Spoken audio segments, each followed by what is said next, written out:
வருட காலம் நாம் தமிழர் கட்சி அப்படின்னு ஒண்ணு நீங்க தான் வளர்த்து வச்சிட்டு இருக்கிறீங்க. ஆக்சுவலா சட்டமன்றத்துக்குள்ள உங்களால வாழ்க்கையில வர முடியாது, வரப்போற சரித்திரமே கிடையாது. நடிகர் சீமானா இருக்கட்டும், உங்களுடைய தற்குறிகளாக இருக்கட்டும், சரியா? நீங்க தான் தற்குறிகளாக இருக்கட்டும். ஆக இதெல்லாம் நீங்க சட்டசபையில பார்க்க போறதே இந்த வாழ்க்கையில. அதனாலதான் எங்களுடைய மாண்புமிகு முதலமைச்சர் விஜய் அவர்கள் என்ன பண்ணிட்டார்னா, என்னெல்லாம் சட்டமன்றத்துல நடக்குதோ, என்ன கோரிக்கைகள் வைக்கப்படுது, என்ன பேசப்படுது, என்ன விவாதங்கள் என்பதை நீங்கள் எல்லாம் வீட்டிலேயே இருந்து பார்க்க வேண்டும் என்பதற்காகத்தான் அதை ஒளிப்பதிவு செய்ய சொல்லியிருக்கிறார். ஆக்சுவலா அப்படி பார்த்தாதானே உங்களுக்கு கண்டென்ட் கிடைக்கும்ல, யூடியூப்ல உட்கார்ந்து பேசுறதுக்கு. ஆனா இப்ப நீங்க ஒண்ணு பேசிருக்கீங்க பாருங்க. திமுக ஆட்சியில சட்டசபை நேரலைய தொடர்ச்சியா காட்ட மாட்டாங்க. எதிர்கட்சிகள் கேள்வி கேட்டாலே துண்டிச்சு விட்டு ஓடி போயிருவாங்க. தாவேக்கு ஆட்சிக்கு வந்தா முழுமையான நேரலையை காட்டுவோம். அதுதான் ஜனநாயகம். ஏன்னா எங்க அண்ணன் ஜனநாயகம் அப்படின்னு சொல்லி நீங்க இன்னொன்னு கவனிக்கலன்னு நினைக்கிறேன்.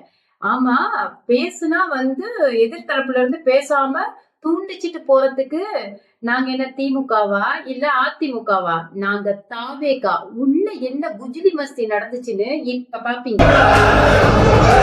உங்களுக்கு காசு கொடுத்து வேலை பார்க்கறதுக்கும் விசுவாசத்துக்கு வேலை பார்க்கறதுக்கும் வித்தியாசம் இல்லைன்னு நினைக்கிறேன். நான் ஒரு சாம்பிள் காட்டட்டுமா? இந்த பக்கம் பேச தெரியாமல் இல்லை. வெற்றி தலைவரின் கடைக்கன் பார்வைக்காக போதைப் பொருள் தடுப்பதற்கான போதைப் பொருள் தடுப்பு படை ஒன்றை தொடங்குவோம் என்று சொன்னார்கள். இன்றைக்கு வரைக்கும் அதற்கு தொடங்கினதாக தெரியவில்லை. 473 போதைப் பொருள் தொடர்பான வழக்குகள் பதிவு செய்யப்பட்டு 672 போதைப் பொருள் ரவுடிகள் கைது செய்யப்பட்டு மாண்புமிகு முதல்வரின் ஆட்சியில் வேரோடும் வேரடி மண்ணோடும் ஒழிக்கப்பட்டுக் கொண்டிருக்கிறது. எந்த கவர்னர் புறக்கணிக்கப்பட்டாரோ அதே கவர்னர் முன்பு தமிழ் தாய் வாழ்த்து பாடப்பட்டது. எங்கள் கால்கள் படாத கிராமங்கள் கிடையாது. நாங்கள் ஆட்சி அதிகாரத்திற்கு வருவதற்கு முன்னதாகவே தீட்டிய திட்டங்கள் எத்தனை என்பது தமிழகத்து மக்களுக்கு தெரியும்.